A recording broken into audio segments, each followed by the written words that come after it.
بالله من الشيطان الرجيم. بسم الله الرحمن الرحيم. ما كان محمد أبا أحد من رجالكم ولكن رسول الله وخاتم النبيين وكان الله بكل شيء عليما. إن الله وملائكته يصلون على النبي يا أيها الذين آمنوا صلوا عليه وسلموا تسليما. محبت سے پڑھیے گا الصلاۃ والسلام علیک یا سیدی یا رسول اللہ وعلى آلك وأصحابك يا حبيب الله. الصلاة والسلام عليك يا سيدي يا رسول الله وعلى آلك وأصحابك يا حبيب الله. الصلاة والسلام عليك يا رحمة للعالمين وعلى آلك وأصحابك يا خاتم النبيين يا شفيع المذنبين يا راحة العاشقين يا جد حسن والحسين يا جد حسن والحسين. سامعین محترم، آج 7 ستمبر کا دن ہے اور 7 ستمبر کا وہ تاریخی دن ہے جب 7 ستمبر 1974 کو پاکستان کی حکومت نے شاہ احمد نورانی رحمۃ اللہ علیہ کی قیادت میں اور ان کی کوششوں کی وجہ سے اور اللہ کی خاص کرم کی وجہ سے نبی پاک صلی اللہ علیہ وآلہ وسلم کی خاص عطا کی وجہ سے یہ قانون پاس کیا جس کو ہم آج عقیدہ ختم نبوت کے حوالے سے جانتے ہیں.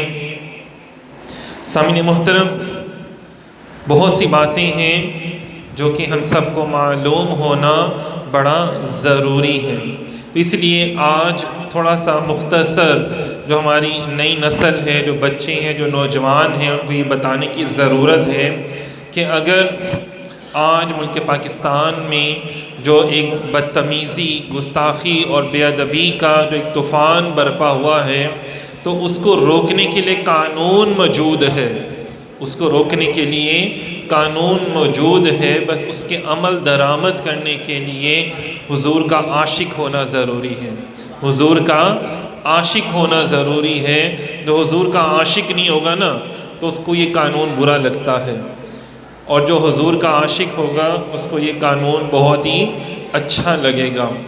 دیکھیں، ہاتھ کاٹنے جو ہے نا، چوری کی سزا ہاتھ کاٹنا ہے، تو وہ سب کو اچھی لگتی ہے، لیکن بری کس کو لگتی ہے؟ جو چور ہوتا ہے، جو ڈاکو ہوتا ہے، اس کو بری لگتی ہے. قتل کی سزا قتل ہے، موت ہے، پھانسی ہے، لیکن بری کس کو لگتی ہے؟ جو قاتل ہوتا ہے. وہ تو کہتا ہے میں قتل کرتا چلا جاؤں، مجھے کوئی سزا ہی نہ دے، بس جنگل کا راج ہو اور کوئی مسئلہ ہی نہ ہو، تو میں جس کو جو مرضی کہوں اور وہ کام ہوتا چلا جائے. لیکن یہ جو بات ہے یہ کسی عام ہستی کی بات نہیں ہو رہی. سامعین محترم، آج پوری دنیا میں کوئی تذلیل کرتا ہے نا تو فوراً ہی اس کے اوپر حد تک عزت کا دعویٰ کر دیا جاتا ہے. حد تک عزت کا کہ جج صاحب، عدالت جناب، اس نے میری بے عزتی کی ہے، میری سب کے سامنے تذلیل کی ہے، یا اکیلے میں، تو میں اس کے اوپر دعویٰ کرتا ہوں، یہ مجھے اتنا جرمانہ، ہزاروں لاکھوں ڈالرز یا پاؤنڈز یا پیسے، ریال مجھے دے، مجھے یہ، تو میں اس کے اوپر یہ حد تک عزت کا دعویٰ دائر کرتا ہوں. سامعین محترم، تمام دنیا کی علماء، پروفیسر، ڈاکٹرز، انسان، سب انسانوں اور تمام قیامت تک جن انسانوں نے آنا ہے نا، ان سب کی عزت ایک طرف، اور وہ عزت جو ہے وہ میرے نبی پاک صلی اللہ علیہ وسلم کے نالین پاک کے ساتھ لگنے والی جو گرد ہے نا، اس کے ایک ذرے کے برابر بھی نہیں ہے، اس کے ایک ذرے کے برابر بھی نہیں ہے. پوری کائنات کی عزت ایک طرف اور میرے مصطفیٰ کی شان ایک طرف. بلکہ جتنی عزتیں اللہ نے ہمیں عطا کی ہیں وہ حضور کے امتی ہونے کی وجہ سے عطا کی ہیں. اگر آج میں اور آپ کھا پی رہے ہیں نا، اگر میں اور آپ آج کل اچھی سانسیں جی رہے ہیں تو یہ سب اللہ کا کرم ہے. ورنہ اللہ پاک فرماتا ہے کہ جو گناہ کرتا ہے نا اس کی شکل میں بگاڑ دیتا ہوں۔ ان تمام امتوں کے اوپر دیکھیں عذاب نازل ہوئے، بحیثیت امت اگر ہم دیکھیں تو ہمارا تو دامن ہی گناہوں سے بھرا ہوا ہے۔ روزانہ ہم کتنی کوتاہیاں کرتے ہیں، کتنی غلطیاں کر جاتے ہیں۔ ہم اپنے گریبان میں جھانکیں، ہم کتنا قرآن کے احکامات پر عمل پیرا ہوتے ہیں، اس کے باوجود بھی ہماری شکلیں نہیں بگاڑی جاتی، اس کے باوجود بھی آسمان سے عذاب نہیں ہمارے اوپر نازل ہوتا۔ تو یہ کیا ہے کہ اللہ تعالیٰ نے فرمایا کہ اگر میرا محبوب تم میں موجود نہ ہوتا تو میں کب کا تمہیں عذاب دے چکا ہوتا۔ تو میں نے تو اپنے محبوب کو وما ارسلناک الا رحمتا للعالمین، رحمتا للعالمین بنا کر بھیجا ہے۔ تو سامعین محترم، رحمتا للعالمین بنا کر بھیجا ہے، لیکن اس کا یہ مطلب نہیں ہے کہ رحمت ہو اور جو برا کام کر رہا اس کا روکا نہ جائے، اس کو روکا نہ جائے۔ تو یہ بھی ذرا غور فرمائیں کہ نبی پاک صلی اللہ علیہ وآلہ وسلم نے ہمیں تمام اخلاق سکھائے۔ امیر المجاہدین حضور مولانا خادم حسین رضوی صاحب کی بات یہاں میں بیان کروں گا۔ آپ فرماتے تھے کہ کوئی ہمیں اخلاق نہ سکھائے، کوئی ہمیں اخلاق نہ سکھائے۔ یہ میرے نبی پاک صلی اللہ علیہ وسلم نے ہمیں یہ بھی اخلاق سکھایا ہے کہ اگر کوئی کتی بیٹھی اپنے بچے کو دودھ پلا رہی ہے نا تو حضور نے اس صحابی کی ڈیوٹی لگا دی کہ بھئی اس کے پاس کھڑے ہو، جو فوج گزر رہی ہے اس کو نقصان نہ ہو۔ یہ بھی میرے آقا کا اخلاق ہے۔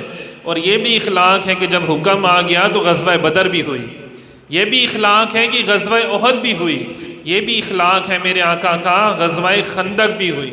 تو یہ بھی اخلاق ہے کہ جن لوگوں نے صحابہ کرام کو شہید کیا ان کے ساتھ جنگیں بھی کی گئیں، یہ بھی اخلاق ہے۔ یہ بھی اخلاق ہے کہ میرے آقا جس کو چاہیں اپنے چادر بھی اتار کے دے رہے ہیں، اندازہ کریں، تو سامنے کھانا پڑا ہوا ہے وہ بھی اٹھا کے دیا جا رہا ہے، لیکن گناہوں کو، غلطیوں کو معاف بھی کیا جا رہا ہے۔ لیکن کچھ ایسی سزائیں ہوتی ہیں جو دینا بڑا ہی ضروری ہوتی ہیں۔ اللہ تعالیٰ نے اس دنیا کا نظام بھی تو برقرار رکھنا ہے نا، قائم و دائم رکھنا ہے۔ آپ دیکھ لیں، آپ کوئی بھی الیکٹرانک چیز لے کر آتے ہیں نا تو اس کی ایک نیگیٹو تار ہوتی ہے، ایک پازیٹیو ہوتی ہے، ایسے ہی ہے نا بھائی، نیگیٹو ہوتی ہے اور ایک پازیٹیو ہوتی ہے نا، ایک نیگیٹو ہوتی ہے اور ایک نیگیٹو میں کہہ لیتا ہوں، پازیٹیو آپ ہی کہہ دیں، نیگیٹو ہوتی ہے اور ایک پازیٹیو ہے نا، آپ لوگ تو ماشاءاللہ پازیٹیو ہوتی ہے ایک، صحیح ہے نا۔ ایک ہوتی ہے ٹھنڈی تار، چلو ہم ایسے لے لیتے ہیں بات، ایک ہوتی ہے ٹھنڈی اور ایک ہوتی ہے ٹھنڈی کہہ لو، چلو یار میں گرم کہہ لیتا ہوں، درد ہے تسی ہر چیز کو لئی۔ ایک ہوتی ہے ٹھنڈی، بہتے ٹھنڈے نہیں ہونا بات سن کے نا، ایک ہوتی ہے ٹھنڈی اور ایک ہوتی ہے گرم۔ ٹھنڈی تار کیا ہے؟ اب دیکھو کہ اگر دونوں تاریں گرم ہو جائیں گی تو کیا ہوگا؟ وہ چیز ہی، مشین ہی جل جائے گی، خراب ہو جائے گی۔ دونوں تاریں ٹھنڈی ہوں گی تب کیا ہوگا؟ تب بھی خرابی پیدا ہوگی، ایسے ہی ہے نا، نہیں ہوگی خرابی؟ ہوگی نا پیدا، خرابی پیدا ہوگی۔ اب اندازہ کریں ٹھنڈی تار کیا ہے؟ عشق رسول، محبت رسول، دین پر عمل کرنا، حضور کی اطاعت کرنا، حضور کی اتباع کرنا۔ اور گرم تار کیا ہے؟ کہ حضور کے دشمنوں سے نفرت کرنا، حضور کے دشمنوں سے جہاد کرنا۔ تو ہم دیکھتے ہیں کہ حضرت ابوبکر صدیق رضی اللہ تعالیٰ عنہ جہاں پر اپنے دور حکومت میں لوگوں کے گھروں میں جا کے صفائی بھی کر کے آتے تھے، کسی نابینا کے گھر میں جا کے کھانا بھی اس کو کھلا کے آ رہے ہیں، ٹھنڈی تار ہے نا۔ حضور کا عشق ہے، محبت ہے کہ جو کام حضور نے نہیں کیا وہ میں نے نہیں کرنا، تو انہوں نے کوئی دوسرا کام ہی نہیں کیا۔ کتنی بڑی بات ہے کہ ہر وہ کام کیا جو صرف حضور نے کیا، چینجنگ انہوں نے دین میں کچھ بھی نہیں لے کر آئے۔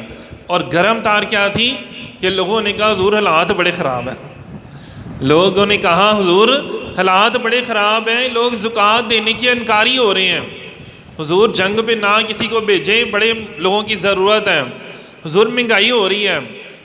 لیکن آپ نے فرمایا نہیں، فوج جائے گی، فوج جائے گی تو کہاں جائے گی؟ عقیدہ ختم نبوت کی حفاظت کے لیے جائے گی۔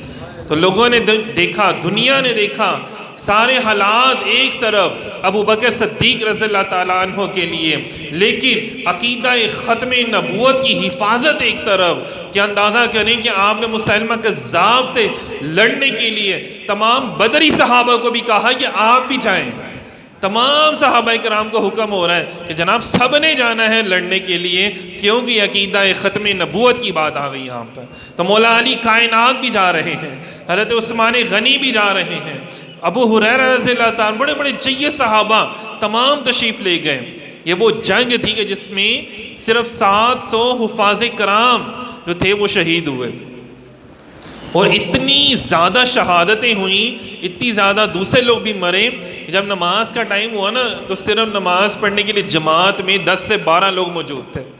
اندازہ کریں 10 سے 12 لوگ موجود تھے، وہ بھی سارے زخمی تھے. تو کسی کی ٹانگ ٹوٹی ہوئی تھی، کسی کا بازو زخمی تھا، کسی کے سر پہ چوٹ لگی ہوئی تھی، لیکن عقیدہ ختم نبوت کے لیے سارے ہی آگے تھے. تو کسی کی عمریں بھی کتنی زیادہ ہو چکی تھی، اس کے باوجود بھی لڑنے کے لیے گئے.